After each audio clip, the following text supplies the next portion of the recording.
Estos temas que se publican en los vídeos son temas consultados e investigados a través de fuentes oficiales y confiables, para dar pedagogía e información al ciudadano cordobés al respecto al proyecto de anexión de Córdoba con la República Federal de Antioquia. Son temas que se deben tratar con argumentación, análisis e interpretación. Si te gustó este video, dale like y suscríbete. Coloca en la campana de notificación y coloca su opinión en la caja de comentarios. Sin más preámbulos, comencemos.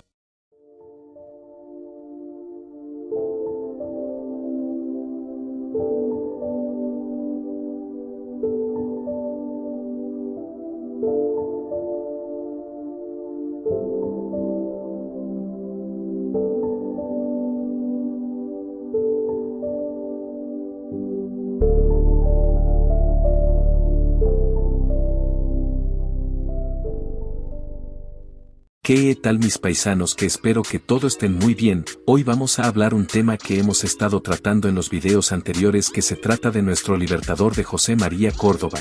Si así es, José María Córdoba es nuestro libertador que participó en la batalla de Ayacucho y también de la batalla de Chorros Blancos. Si quiere conocer la historia de nuestro prócer José María Córdoba, les recomiendo el video que aparece en pantalla. En esta ocasión hablaremos del magnicidio de José María Córdoba. Como ustedes saben, Córdoba murió asesinado por un miembro de la Legión Británica por orden del tirano Simón Bolívar, porque se opuso al régimen centralista y autoritaria. Como ustedes saben, Córdoba era federalista y además separatista. Es por eso que el día de hoy les traigo un video donde cuenta el magnicidio de nuestro libertador José María Córdoba. Esta historia es contada por un reconocido historiador antioqueño, Álvaro Arteaga.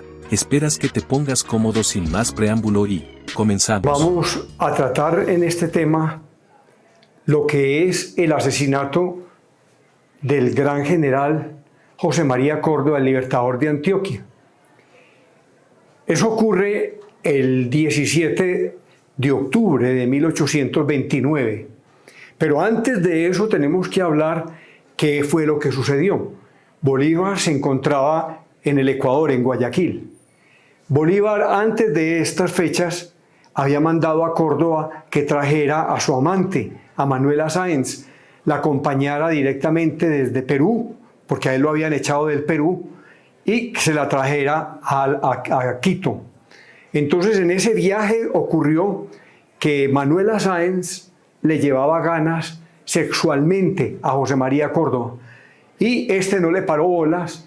No le paraba bolas, a pesar de que era una mujer muy hermosa, no porque no le gustara, sino porque él respetaba la figura de Bolívar, que era el gran libertador y que él lo amaba y lo admiraba y todo ese cuento propio de esa época. Entonces, la vieja esta, como le insinuó y él no le paró bolas, ella comenzó a fraguar en contra de Córdoba con chismes y con cuentos hacia Bolívar sobre Córdoba. Entonces, ahí esta es la primera intrigas que comienzan a hacerle a Bolívar, desfigurando la imagen de Córdoba frente a Bolívar. Bolívar le tenía una gran confianza a Córdoba, lo admiraba muchísimo, porque era un muchacho muy joven, muy elegante, no solamente eso, sino que era muy guapo y muy aguerrido, y era un hombre muy extrovertido, como decimos hoy en día. Pero también tenía Córdoba otro enemigo ahí cerquita a Bolívar, que era la bobaíta de Tomás Cipriano de Mosquera, el hijo de papi y mami de los Mosqueras de Popayán, que también le tenía un odio tremendo a Córdoba porque no aceptaba. El Mosquera era hijo de papi y mami, tenía títulos nobiliarios, todas marranadas de la época de la colonia española, y Córdoba era simplemente como usted y yo, un montañero de aquí de Oriente, que escasamente sabía leer y escribir, tenía unos conocimientos que había adquirido de francés por su profesor, los primeros profesores que tuvo aquí en Antioquia, y luego la amistad que tuvo, el noviazgo que tuvo con la hija del comerciante de Inglaterra. Entonces tenía unos conocimientos de francés y de inglés. Y Córdoba, indiscutiblemente, pues era un tipo guerrero, jovencito, salió de Río Negro de 15 años, y bueno, fue en los llanos orientales, luego en las batallas en toda la costa, aquí en Antioquia, cuando es el gran libertador de Antioquia y todo ese cuento. Entonces se gana la enemistad de muchos de los generales que estaban al lado de Bolívar. Y recuerden que los generales que estaban al lado de Bolívar, Bolívar era muy presumido, muy pretencioso, que no nos han figurado la historia como es. Pues él tenía como guardaespaldas y asesores suyos los bandidos que habían venido de Europa, los Oleri, los que habían venido de Francia y de otras partes de Europa. Esos mercenarios que vinieron a ofrecerse aquí, no gratis ni por amor a la libertad y a la patria, eso es pura carreta que nos han echado. Ellos vinieron fue por billete y por poder y por adquirir aquí también posición social, allá no tenían, porque muchos de ellos fueron castigados por las normas y por las persecuciones de Napoleón y todo ese cuento allá. Entonces, Córdoba se da cuenta de Bolívar, se da cuenta de que Bolívar se tiene la presunción de declararse dictador permanente de la Gran Colombia.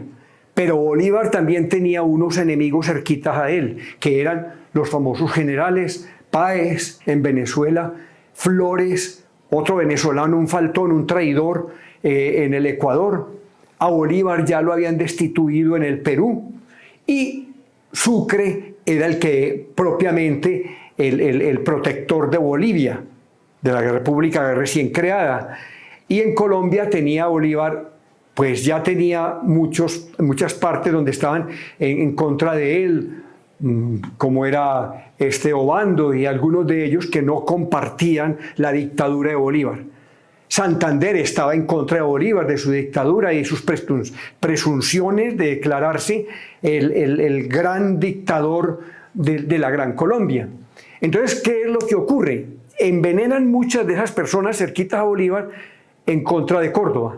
Córdoba va despertando, va conociendo, y como es un hombre que ama el sentido de la república, la democracia, la libertad plena por lo que había dado su vida y su juventud, entonces Córdoba se viene a Antioquia y aquí, pues en medio de los políticos de acá y de los ciudadanos en Medellín, Santa Fe, Antioquia, acá en Río Negro, él comienza a tratar y hablar sobre rebelarse en contra de Bolívar.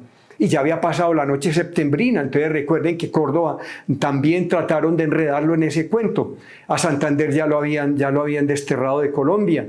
Y todas esas intrigas y todo eso era por parte de Manuela Sáenz y de Tomás Cipriano Mosquera. Entonces a Bolívar lo envenenan y Córdoba, ¿qué es lo que hace? Córdoba se viene para acá, da su grandioso manifiesto, su proclama a los antioqueños, su proclama a los colombianos y le escribe a Páez de Venezuela que lo acompañe, y le escribe también a otros de los grandes generales, pero todos se hacen los locos, todos lo traicionan en los ideales republicanos y lo dejan solo. Entonces él viene, se desespera aquí en Río Negro y es donde comienza a reclutar, primero en Medellín, recluta algunos soldados y luego se viene acá a Río Negro, donde tenía más acogida y donde era más respetado, no solamente por su familia y sus amigos, sino por los ciudadanos en general. Pero también tenía otro gran enemigo, que era en Marinilla el cura, Jorge Ramón de Posada. Entonces, ¿qué es lo que ocurre?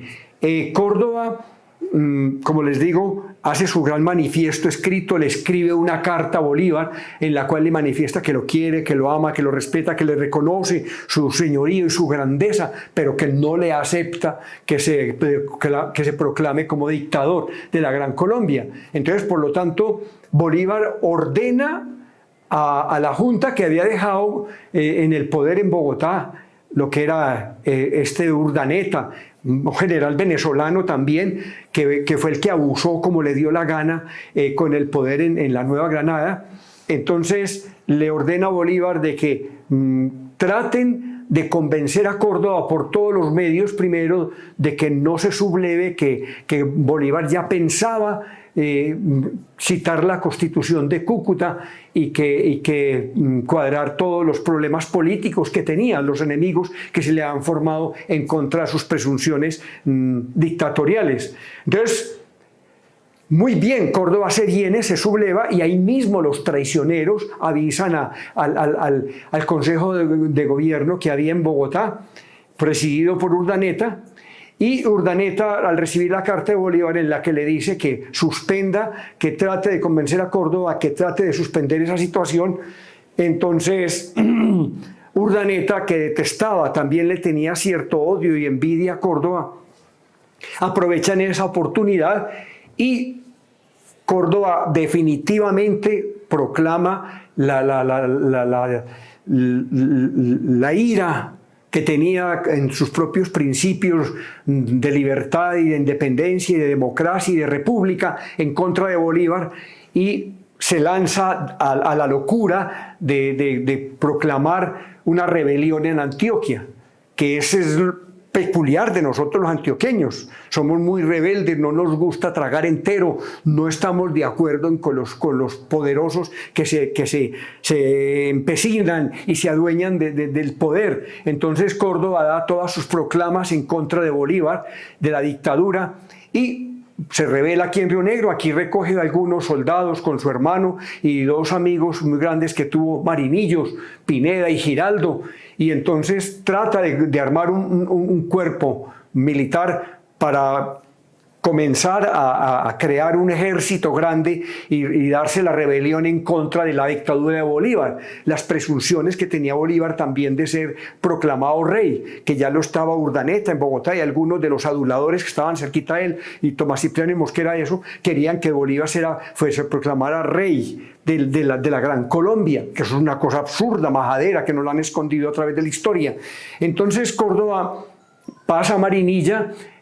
Su amigo, era su gran amigo primero, el cura de allá, Jorge Ramón de Posada, y algunos curas, va y pide de ellos que le ayuden, que le den soldados, que le ayuden a recoger campesinos, y ellos se le niegan, se le enfrentan directamente a Córdoba, y Córdoba sale furioso de Marinilla para el lado de Guatapé. De Guatapé pasa al Santuario, y ya todo lo otro venían fraguándolo desde Bogotá. Es la orden que entonces Urdaneta prepara el ejército que va a enfrentar a Córdoba con O'Leary. O'Leary era un general inglés, conocedor de Córdoba desde niño también, porque lucharon juntos por todas partes, pero O'Leary le tenía envidiecita de alguna cosa a Córdoba, porque de todas maneras era el general granadino o americano más distinguido que había y joven, y como ustedes ven en las fotografías, en todo el material que les pongo aquí a ustedes para que miren las figuras de esa época.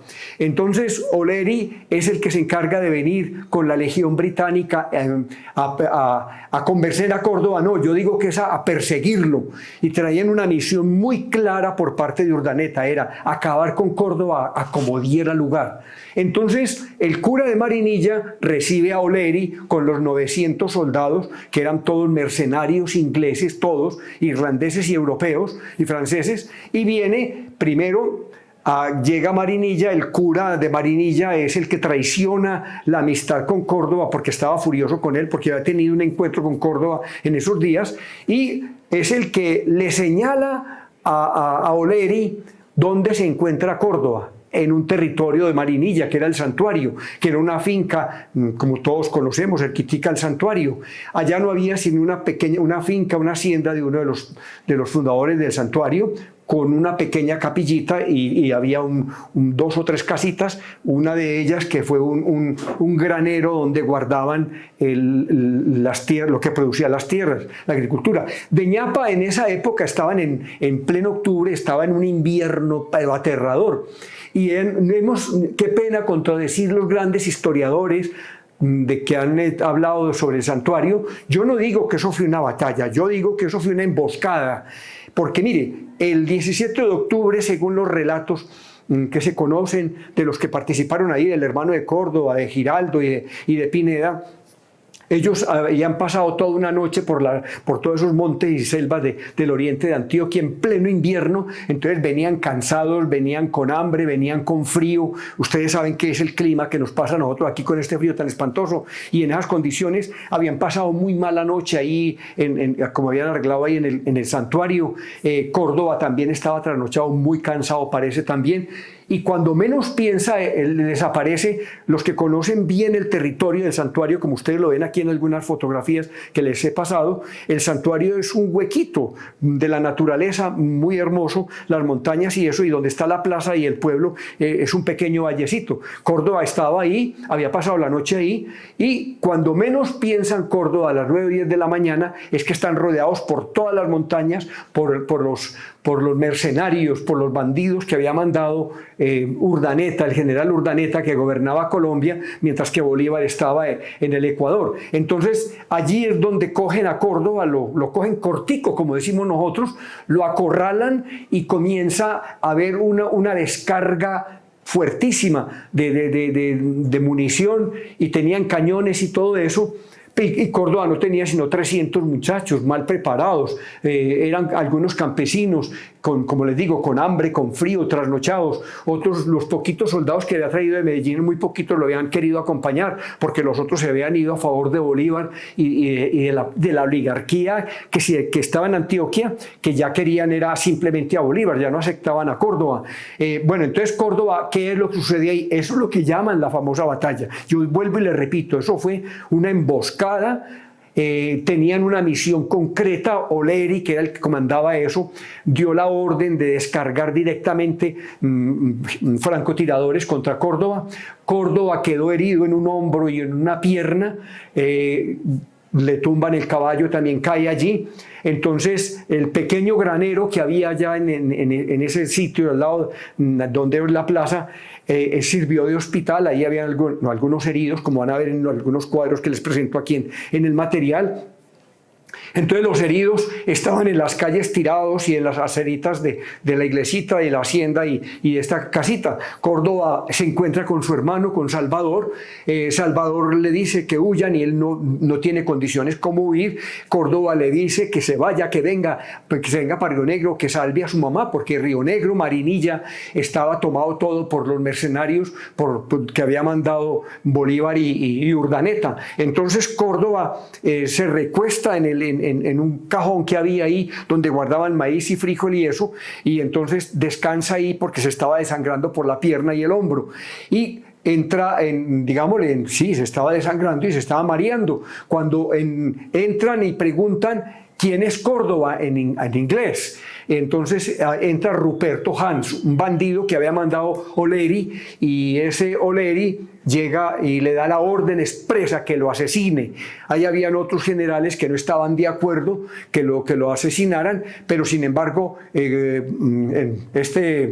Ruperto Hans llega y pregunta ¿quién es Córdoba? Córdoba levanta la mano y dice yo. Cuando dice él es, coge y le descarga el sable y le bota los dedos. Entonces Córdoba trata de coger la lanza que la tenía en el rincón de la pieza, como cuentan Giraldo y Pineda en sus declaraciones cuando se toman las investigaciones, y cuando va a tomarla, entonces el bandido Ruperto Hans, descarga el sable con la bayoneta y se lo descarga y le da en la cabeza 3 sablazos, donde Córdoba comienza a vomitar sangre y derramado completamente. Entonces comienza a delirar ya y ahí lo asesinan. Cuando ya luego Oleri, bueno, ¿y Córdoba dónde está? Allí estaba tendido ya en un baño de sangre. Esa es la triste historia de lo que llaman la batalla del Santuario. Vuelvo y le repito, eso fue simplemente un asesinato vil y miserable.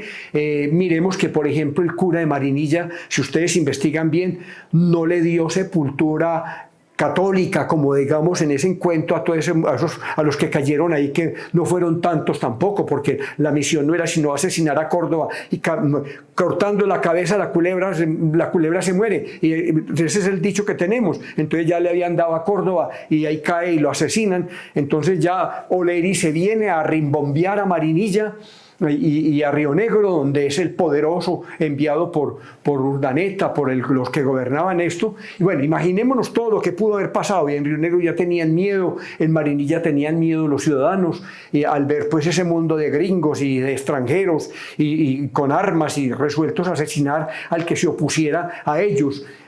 Córdoba nos traen un relato que dos campesinos que estaban esculcando, tal vez robando de los cadáveres lo que tenían, encuentran a Córdoba, lo traen en dos palos y lo arrastran hasta Marinilla, lo dejan en un zaguán y al otro día otros más cariñosos, llamémoslo así, que lo conocían y sabían que era el gran libertador de Antioquia, el gran general, el gran vencedor en Ayacucho, van y lo llevan al cementerio, le hacen un hueco y lo entierran ahí. Esa es la historia triste y pobre del asesinato de Córdoba el 17 de octubre de 1829. Y el cura de Marinilla, su famoso amigo Jorge Ramón de Posada y los otros curas, y también el que estaba en Río Negro, no se dignaron ni siquiera hacer una misa ni nada para Córdoba. A los 3 años es que el hermano Salvador y la mamá van y lo desentierran, sacan los restos y lo identifican por los hablazos en la cabeza, como pueden ver aquí en la fotografía, aquí en este documental que les presento,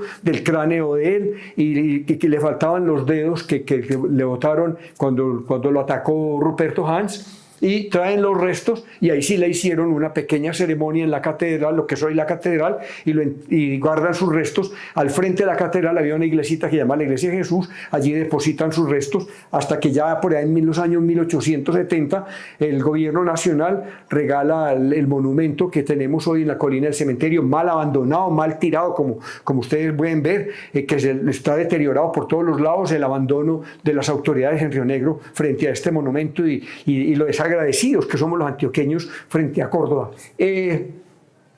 Esta es más o menos lo que pasó históricamente contado así a la carrera. Los que estén muy interesados lean a Pilar Moreno de Ángel, a general Álvaro, un general que escribió sobre Córdoba. Bueno, hay muchos libros sobre él que me he leído y todo eso, que es muy bueno leerlos y para que vean ustedes cómo traman como una batalla esto que no fue una batalla, vuelvo y le repito. Es bueno que recordemos ahora en esta fecha de octubre y nos preparemos para lo que viene en el futuro, en el 2024, los 200 años de la batalla de Ayacucho, y en el 2029 los 200 años del asesinato de Córdoba en el santuario. Muchas gracias. Espero que sigan mirando los videos. Yo simplemente les cuento, como vuelvo y les repito, no soy historiador, qué pena, pero lo insisto, pero estos cuentos despiertan en ustedes el entusiasmo y el amor patrio. Gracias. Espero que haya gustado esta historia. ¿Qué opina del tema que se trató al respecto a la historia del prócer antioqueño? Nosotros como cordobeses nos orgullecemos por adoptar el nombre de nuestra región en honor de nuestro libertador José María Córdoba. Nosotros debemos valorar el legado de nuestro prócer José María Córdoba. Espero que haya gustado esta historia. Te invito a que comente y opinen en la caja de comentarios, dale like y suscríbete, que es gratis. No más que decir que espero que estén muy bien. Hasta la próxima y Dios mediante. Espero que haya gustado este vídeo, que espero que estén muy bien. Hasta la próxima y Dios mediante.